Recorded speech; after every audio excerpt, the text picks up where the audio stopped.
రాజమండ్రి కిమ్స్ హాస్పిటల్లో లైంగిక వేధింపులకు గురైన ఫార్మసీ విద్యార్థిని నాగాంజలి మృతి చెందారు.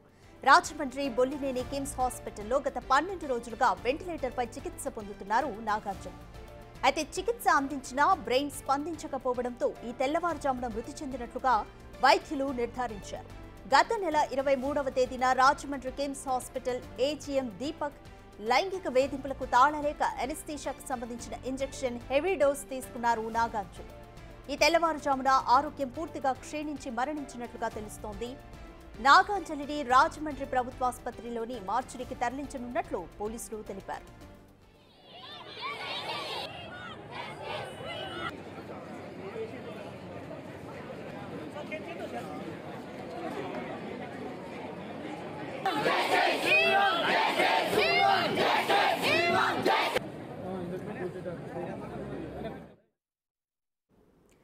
రాజమండ్రి కిమ్స్ హాస్పిటల్లో లైంగిక వేధింపులకు గురైన ఫార్మసీ విద్యార్థిని నాగాంజలి మృతి చెందారు. రాజమండ్రి బొల్లినేని కిమ్స్ హాస్పిటల్లో గత 12 రోజులుగా వెంటిలేటర్పై చికిత్స పొందుతున్నారు నాగాంజలి. అయితే చికిత్స అందించినా బ్రెయిన్ స్పందించకపోవడంతో ఈ తెల్లవారుజామున మృతి చెందినట్లు వైద్యులు నిర్ధారించారు. గత నెల 23వ తేదీన రాజమండ్రి కిమ్స్ హాస్పిటల్ ఏజీఎం దీపక్ లైంగిక వేధింపులకు తాళలేక ఎనస్థీషియా సంబంధించిన ఇంజెక్షన్ను హెవీ డోస్ తీసుకున్నారు నాగాంజలి. ఈ తెల్లవారుజామున ఆరోగ్యం పూర్తిగా క్షీణించి మరణించినట్లుగా తెలుస్తోంది. నాగాంజలిని రాజమండ్రి ప్రభుత్వ హాస్పిటల్లోని మార్చురీకి తరలించనున్నట్లు పోలీసులు తెలిపారు.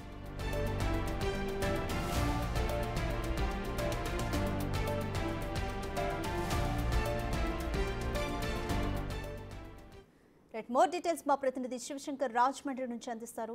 శివశంకర్, నాగాంజలి గత 12 రోజులుగా మృత్యుతో పోరాడి మృతి చెందారు. కంప్లీట్ బ్రెయిన్ డెడ్ రీజన్ అని వైద్యులు చెబుతున్నారా? పోలీసులు ఈ కేసుకు సంబంధించి ఏమంటున్నారు?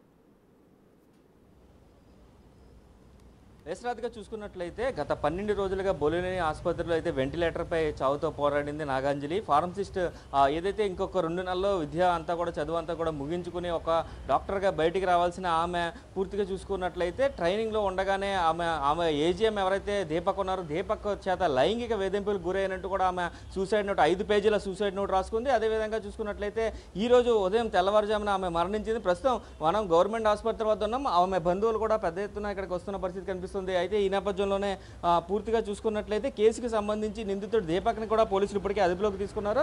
అయితే పోలీసులు దీపక్ని అదుపులోకి తీసుకున్నప్పటికీ కూడా 2 సార్లు మళ్ళీ అంటే కోర్టుకు హాజరుపరిచారు. కోర్టుకు హాజరుపరిచిన తర్వాత రిమాండ్ కూడా విధించారు. రిమాండ్లో నుంచి కూడా 2 సార్లు దీపక్ని విచారణ నిమిత్తం పోలీసులు తీసుకొచ్చి విచారించినట్టుగా కూడా తెలుస్తుంది మనకి. అయితే దీపక్ లాంటి వారిని ఉరిశిక్ష వేయాలి, అతనికి ఉరిశిక్ష వేసి తమ కూతురి అంజలి మరణానికి అయితే న్యాయం చేయాలంటూ కూడా వారి పేరెంట్స్ ఇప్పటికే కోరుకుంటున్న పరిస్థితి కనిపిస్తుంది. అయితే ఇప్పటి వరకు ఎంతమంది రాజకీయ నాయకులు చుట్టూ తిరిగినా కూడా ఎవరు న్యాయం చేయలేదంటూ కూడా వారి కుటుంబ సభ్యులు ఆరోపిస్తున్న పరిస్థితి కనిపిస్తున్నాయి.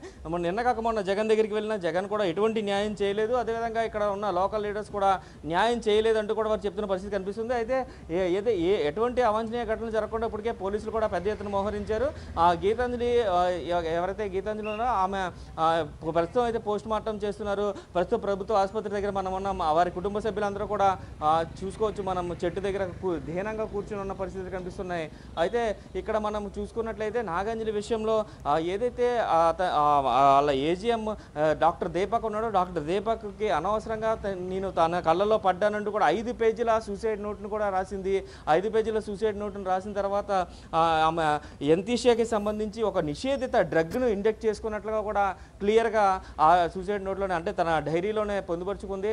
అదే నేపథ్యంలో ఆమె 11 రోజులు వెంటిలేటర్ మీద ఉన్నారు.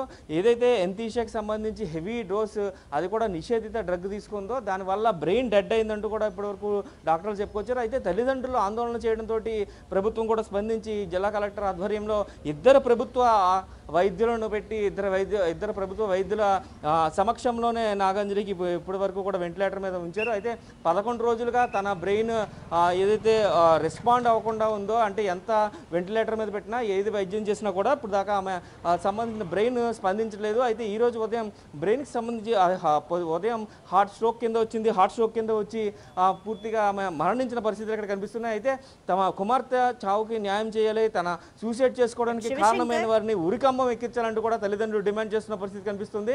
అయితే ఇప్పుడు పోస్ట్ మార్టం తర్వాత రవికపూడి ఏదైతే తన సొంత గ్రామం ఉందో అక్కడికి తీసుకెళ్లి అయితే మిగతా కార్యక్రమాలు అయితే చేయడానికి కుటుంబ సభ్యులు సూసైడ్ నోట్ లో మెన్షన్ చేశారు. అలాగే తన ఆర్గాన్స్ ని డొనేట్ చేయాలంటూ కూడా తన ఒక రిక్వెస్ట్ కూడా తన సూసైడ్ నోట్ లో పెట్టడం జరిగింది. సో ఆర్గాన్ డొనేషన్ పట్ల కానీ ఈ మృతి పట్ల కానీ కుటుంబ సభ్యులేమంటున్నారు? చూసుకున్నట్లయితే తల్లిదండ్రులు మాట్లాడడానికి కూడా లేని పక్షంలో ఉన్నారు. ఎందుకంటే వారు 11 రోజులుగా నరకం అనిపిస్తున్నట్టు కూడా మనకి చెప్పిన పరిస్థితి కనిపిస్తున్నాయి. అయితే తండ్రి స్వల్పంగా మాట్లాడినప్పటికీ మాత్రం తల్లి మాత్రం మాట్లాడేందుకు కన్నీరు మున్నీరు అవుతున్న పరిస్థితి కనిపిస్తుంది. అయితే దీనికి సంబంధించి ఇట్లాంటిది తమ కూతురికి జరిగిన విషయం మరీ ఎవరికి జరగకూడదు.